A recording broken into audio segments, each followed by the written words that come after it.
Good evening. Good evening. How are you? Are you good?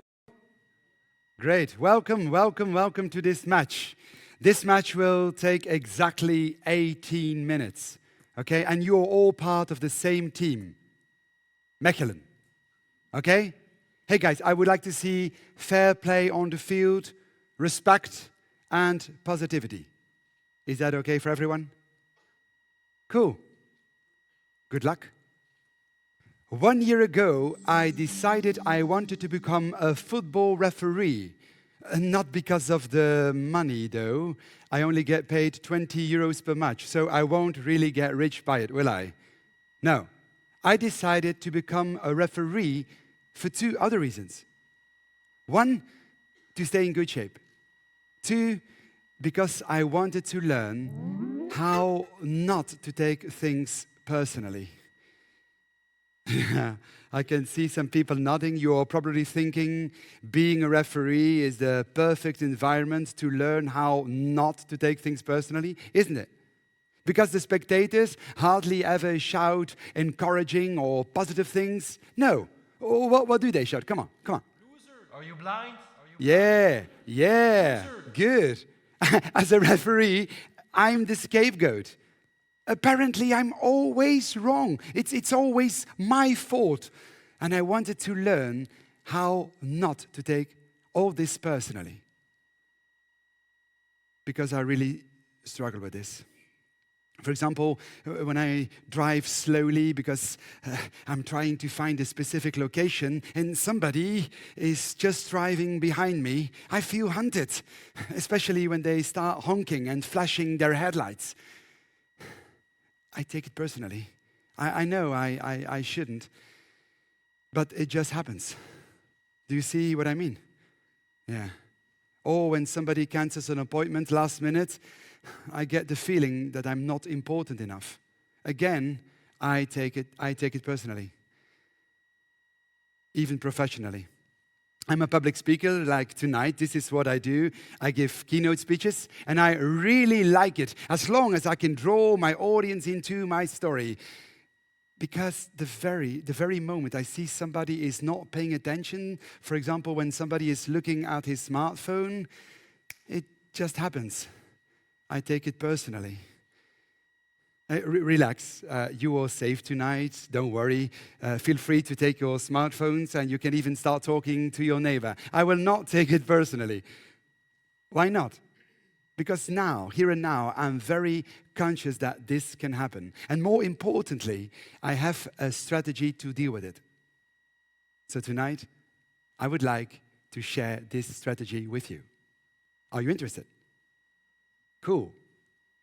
Because I guess I'm not the only person in this room who sometimes takes things personally, right? Imagine you invite a friend to go to the movies and she replies, "Oh, sorry, I have to work." But you see a picture on social media of her having dinner with some friends that very night. Or imagine you really have worked very hard on a project. You're really proud of the end result, but the only thing you get is criticism. So you come home and you would like to wind down and share this terrible experience, but while you're telling your story, the other one walks away to switch on the TV. Now, who would take one of these situations personally? Show me hands, come on. Lots of you. Why? Why do we take things personally? Somebody says or does something and bam, we feel hurt, neglected, offended, betrayed by the other one. That's what we believe though. It's the other person's fault. He's responsible for what we feel. He's the one to blame. Now, hang on. Who says that? Which part of us is speaking?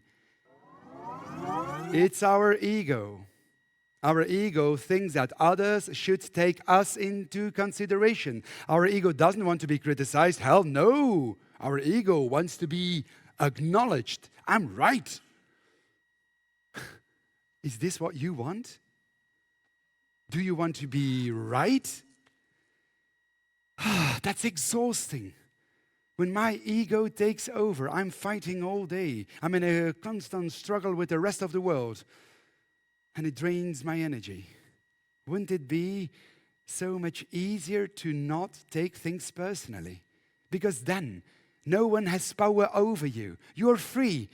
You experience much more harmony and connection between you and other people. Of course, because your energy can go towards nice things instead of endlessly battling against the things that drive you crazy. So the question is, do you want to be right, or do you want to be happy? I know what some of you are thinking. I will make sure I will be happy by being right. Well, how do you do it? How to become happy by not taking things personally. You are standing at the kickoff of the match of your life, the match by which you will learn how to stop taking things personally.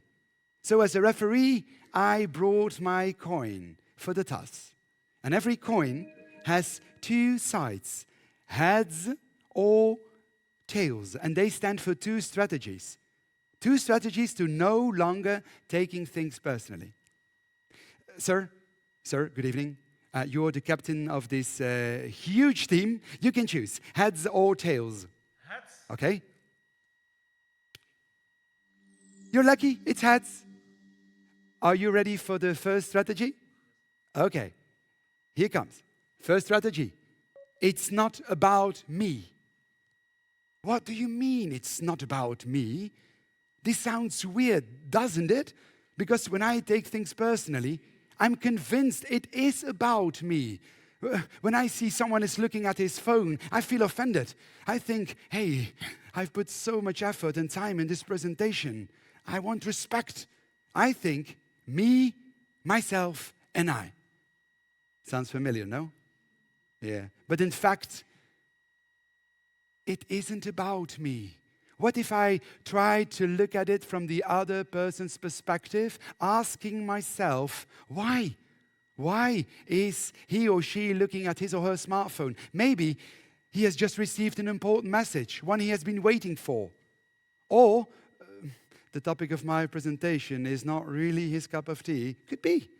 Or on the contrary, he finds it very interesting and he wants to take notes on his smartphone. Very smart to do that, by the way.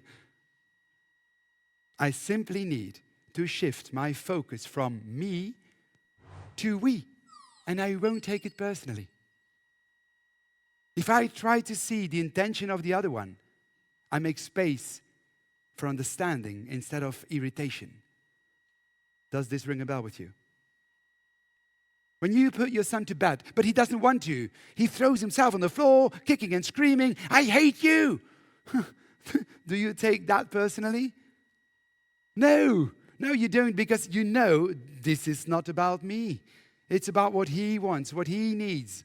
He's angry because he just wants to stay up a bit longer. That's all. So the first strategy to not take it personally is it's not about me. Look at the other person's intention. When a driver is tailgating and flashing his lights, he probably does it because he's in a hurry. It's not about me. You see? It's as simple as that. In theory. Because in real life, it turns out to be a hell of a job. Do you have any idea, ladies and gentlemen, how many thoughts our brain produces a day? 50,000. And guess how many of them are positive? Only 10,000. So this means that 80% of what we think are negative thoughts. That's a lot, isn't it? When you see two colleagues talking to each other and just then they look at you and they start laughing, do you think, oh, they must have noticed my new shoes and they want them too? No. What do you think? Darn, they're laughing at me. They're gossiping about me. So it takes a lot of effort to correct yourself and say, hang on, I have no clue. They might be laughing about something that has nothing to do with me. So seeing the positive intention of the other one requires a lot of discipline and training. And that's why I became a referee. To train my brain not to take things personally. I train my brain an hour and a half a week, the entire period of a match. I say this for the football dummies. And now before the match, I'm warming up. Not only physically, but also mentally. I give myself some pep talk in the dressing room. Frederik, watch out. Lots of things will trigger you during the game. You're going to make decisions who some will not agree with. And they will shout unpleasant things at you. So I tell myself, Frederik, don't take it personally. It's not about me. They just want to be right. They simply want their team to win. You see, when I focus on the intention of the other person, there is no need to take it personally. When I apply this strategy very consciously, I admit it, I feel much more at ease on the field. When the coach, the players, or the spectators do not agree with my decisions, I'm less easily thrown off balance. This strategy, ladies and gentlemen, works. But not always, unfortunately, because some words they shout at me, like here, do really hit a raw nerve. You're a loser. Choose another hobby. You know what? Go fishing. Ouch. Maybe they are right. Perhaps I took the wrong decision. Maybe I am a loser. Honestly, that's how I feel sometimes. Do you see this? Every coin has a flip side. When this first strategy, it's not about me, doesn't work, it simply means it is about me. I have to look in the mirror and question myself. As a beginning referee, I still feel insecure, especially me. I never played soccer. It is about me because it has something to do with my insecurity. I doubt about myself, or a part of myself that I haven't come to terms with. Do you see my point, ladies and gentlemen? Even if I know that a driver is only tailgating because he's in a hurry, I still take it personally when he honks or he's flashing his headlights. So I must question myself. Probably I was driving too slowly. I'm aware of it. I just don't like that clumsy part of myself. Why else would I take it personally, right? When I say, ladies and gentlemen, you are an orange, who would take this personally? No one, right? Why not? Because nothing in you believes that you are in fact an orange. An orange? Unless, of course, that you are ginger and you feel bad because of that, which is luckily not the case with me. But when someone says, Frederik, you are so selfish. Ouch, I do take it personally. And it only happens because I know there is some truth in it. If I'm honest, I'm aware of the fact that I do not always take into account other people's needs. When you are being criticized and it hurts, chances are big that this is rooted in your childhood. Maybe as a child, you were never good enough. When you came home with a 9 out of 10, they said, hey, and why not a 10? You see? You can only take things personally if it somehow touches a raw nerve. And that's the moment to give yourself some empathy. Ooh, this hurts, darn. I'm longing so hard for recognition, and I feel sad if I don't get it. You see? And you can also, why not, speak up. Just tell the other one what's going on inside you. Hey, I'm in the middle of my story here, and you just walk away to switch on the TV. It feels as if you don't care about my story. It's not nice. By opening up, by being vulnerable, by telling what you feel without blaming the other one, you increase the chance that the other one will understand you and take your needs into account. You see what I mean? To conclude, how not to take things personally. 1, it is not about me. Look at the other person's intention.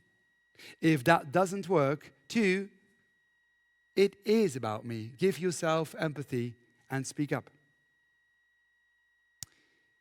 Ladies and gentlemen, please, pretty please, do not take it personally, but I really do hope that you will take a couple of things personally within the next hours and days. Only if you do, you can test out these 2 strategies. Imagine, just imagine, if we could all put this in practice, wouldn't that enhance our relationships enormously? Together we could create a better world. Wouldn't that be great? And as a referee, I even earn some money by it. Who would also like 20 euros to learn how not to take things personally? Show me hands. Show me hands. Oh, so many. Who still wants the 20 euros now?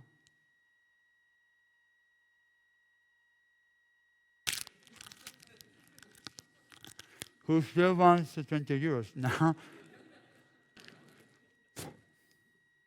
Who still wants the 20 euros now?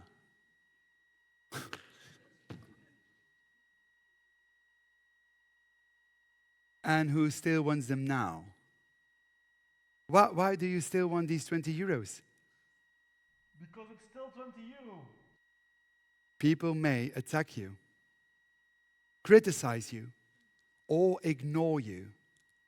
They can crumple you up with their words, spit you out, or even walk all over you. But remember, whatever they do or say, you will always keep your value.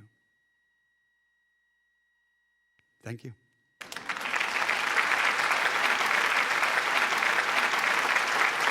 Thank you.